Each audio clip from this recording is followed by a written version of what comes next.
Hey guys, what's going on? It's a Blobbo right about now, bringing you the latest episode to the channel. Now, today is the day Rlusd launches globally. You can see here over on the official Ripple X account, stablecoin is set to launch today. Okay, so we could actually click into this article and see what sort of exchanges were actually being launched on globally. Unmatched utility, experience, and compliance.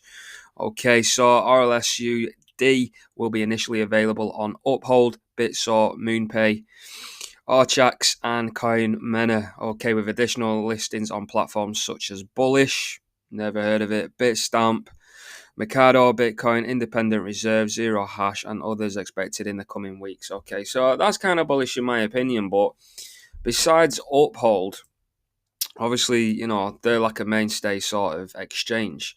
Archax, I'm pretty sure they are renowned for actually providing liquidity to the market. So I'm assuming these guys are going to provide all the liquidity needed to actually back the reserves of Ripple Labs stablecoin. Okay, so besides that, there isn't any massive exchanges in my opinion. So I'm not getting too carried away. And for me, this is coming at a peculiar time with especially the sort of price action over on the XRP chart at the moment because we're near all-time highs. Currently on Velo at the moment, but let's just go down to XRP. We'll click through to XRP now. Now, I've actually marked out this blue horizontal line. So this is where the actual historical all-time daily close has gone in. Yes, we have gone higher with some exchanges going up to $3.80. And I can even scroll out for you guys. Here we go. There we go. This is the 2017-18 cycle here. So if you scroll in here, you can see it. Yeah. Let's just get rid of that yellow circle just to highlight there. So this blue line here, this is the all-time high or the weekly close. Yes, we've wicked up. Okay, so I'm only interested in the closes really, where the price closed out. And that was Sunday the 7th of January 2018. And that close was up at $2.77. So this is what XRP is looking to breach and ultimately take out, because there will be a lot of entries. There will be a lot of stop losses as well if traders are trading XRP, for example. We did get a wick through the close anyway, so we've probably taken a lot of liquidity, which is why we saw a strong rejection. We went all the way from $2.90 and we wicked all the way down here to about $1.90. So that's like a $1 swing. Yeah, and it didn't take long. How many candles is that? 1, 2, 3, 4, 5, 6. So within 6 days, we have gone from setting a sort of 24 high, shall we say, at $2.90 post US elections, all the way back down to $1.90. Yeah, so that is a considerable price swing. So you can just see how much volatility is in the market there. That is only approximately 33-34% correction. XRP historically, even when we see impulse 1 or 3 back in the 2017-18 cycle, the swings and the volatility is much greater. Yeah, say for example, this isn't even impulse 1 now. Let's just measure this sort of correction here. So from the wick there, like we did in the previous one, so that is 30%. So this is impulse 1 of 3.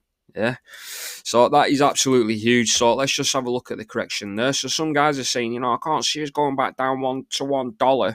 Like, wait until you start taking some of these measurements, yeah? You're talking 65% there, 65% correction. So this is only natural price behavior for XRP. This is a second impulse up here, yeah? Get this top up here. This is actually spiked down even further. You're talking more like 70%.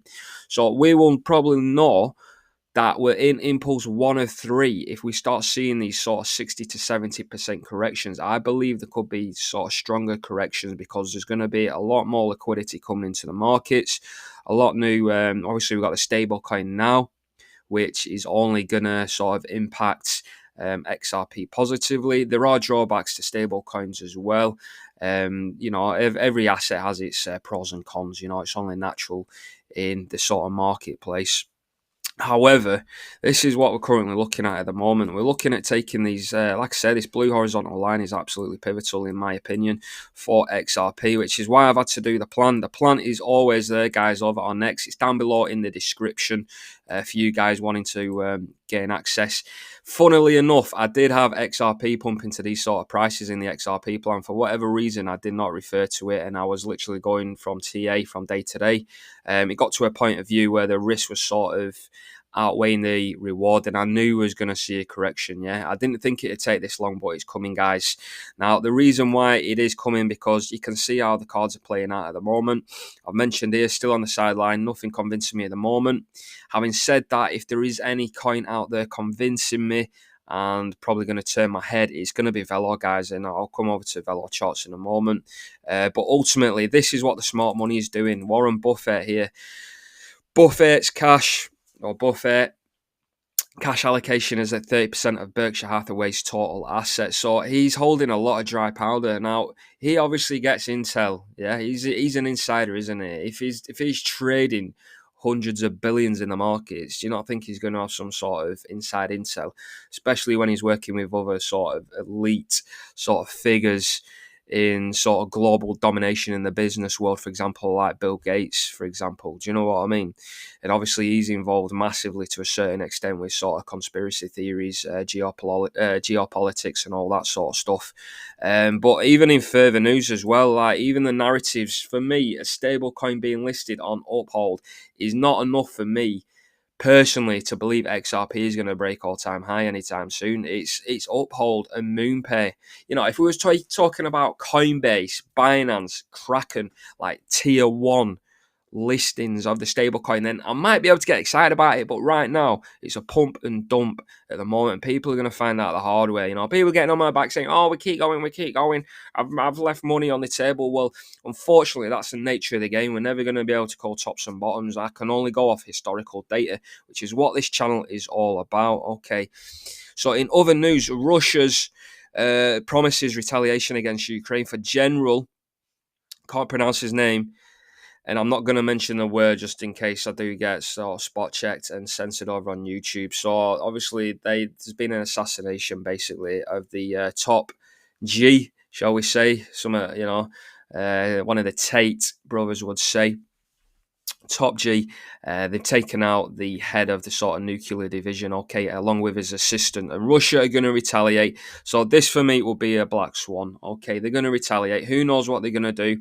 They've got all the drones about as well, so there's tons of radiation apparently across New Jersey, and that's coming along down the East Coast into sort of New York sort of premises, territory, whatever you want to call it. So there's loads going on, guys. Absolutely tons going on. But that is XRP chart. Like I say, we're at the blue line now. So if someone said to me, say I've got sideline capital now, would you buy this crypto at this particular point? I'd look at the highs and say no. I'd be looking at buying low and accumulating around 50, 60 cent, in my opinion. Like I said, we have got these other shells down here. So these shells are ranging between sort of like 140 mark as a ball figure, another weak shelf just above $1. And then for me, we're going to retest the apex. So all that is in the plan, funnily enough. And you know what? Probably should have stuck to the plan. And this is the thing, even when you get the plan, it's so difficult to stick by the plan. I've had that plan since... when have I had that plan? I writ that plan back in, well, I released it in September, so I would have written it, maybe a good month before that. So that would have been looking at around August since I actually did the XRP plan. And the XRP plan is very, very accurate at the moment. Like I said, link down below in the description. I got it pumping up and then a retest of the apex before, we go on to do some massive figures in 2025. But that's my website anyway, guys. You guys are pretty familiar that are already subbed. So yeah, if you need that, make sure to check it out. But ultimately, this is where I do believe XRP will face a rejection and then capitulate. Because like I say, they've got this ascending channel here, 2 trend lines here going up. This is where we're sort of peaking out now. We're looking to retest, maybe create a double top for XRP, which again is also a bearish structure. So unless we absolutely smash through this once the XRP stablecoin gets launched, I can't see it myself. I mean, it could do. It could take out sort of liquidity. It could probably fly up, for me, as high as $3.20. But even $3.20 at current price action, it's not worth the risk, guys. Risk to reward, as always.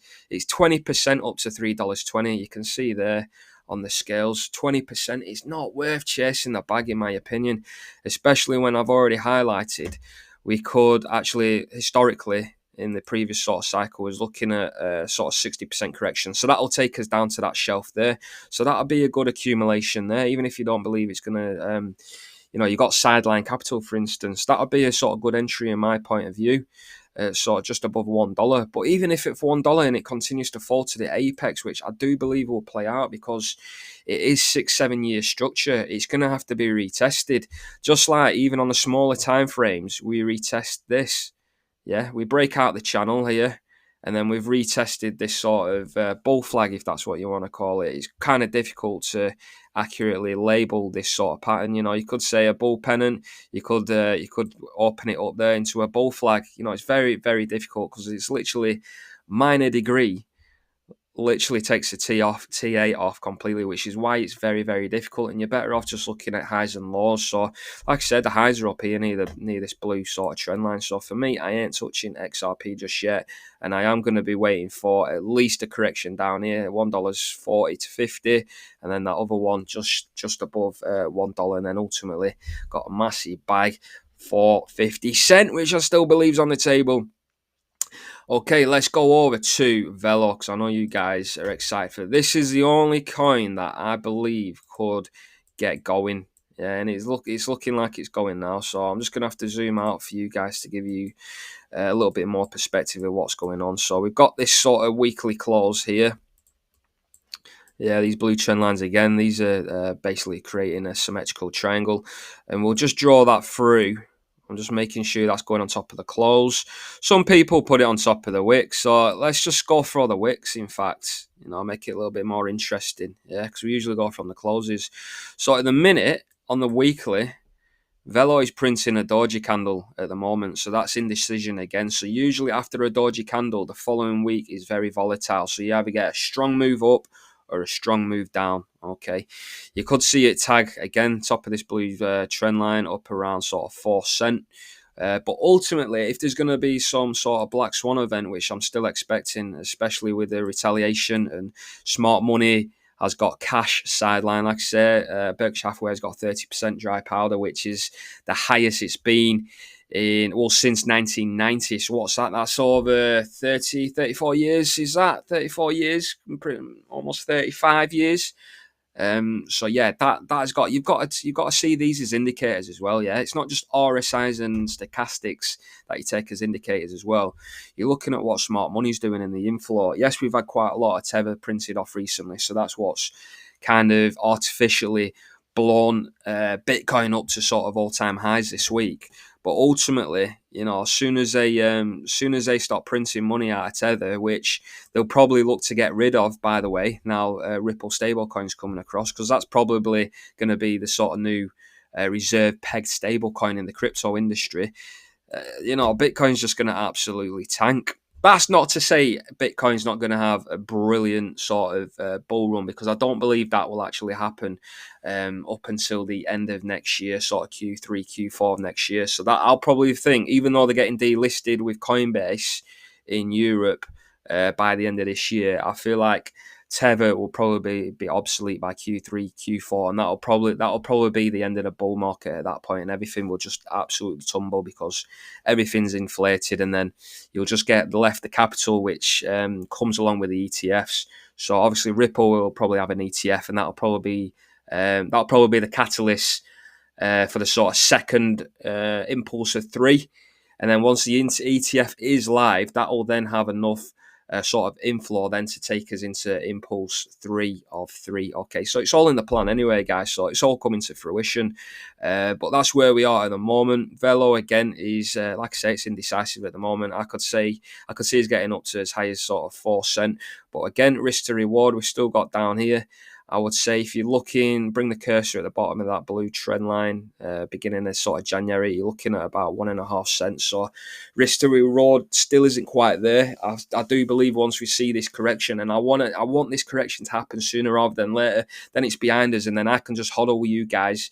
I can enjoy the markets once more, because at the moment I feel like I'm going against the tide, and no one particularly wants to believe what I'm saying. Yeah, for most people, it's just up, up, up, up. Because I get it. People want to make money, but ultimately, the way you increase assets is by cashing out high, selling high at these weekly and daily highs, historical highs, for example in XRP, and then re-entering. Because if you do that, you're 3-4xing your XRP tokens, and then you can run them up. Yeah, so that's basically the plan anyway. The plan has not changed one bit. But yeah, guys, you can do whatever you want, guys. Never take my advice. This is just literally entertainment purposes only, never financial advice. But yeah, I've been a Blockbull anyway. Until next time, make sure to like, share, subscribe, do what you got to do as always. I've been a Blockbull, so Blockbull over and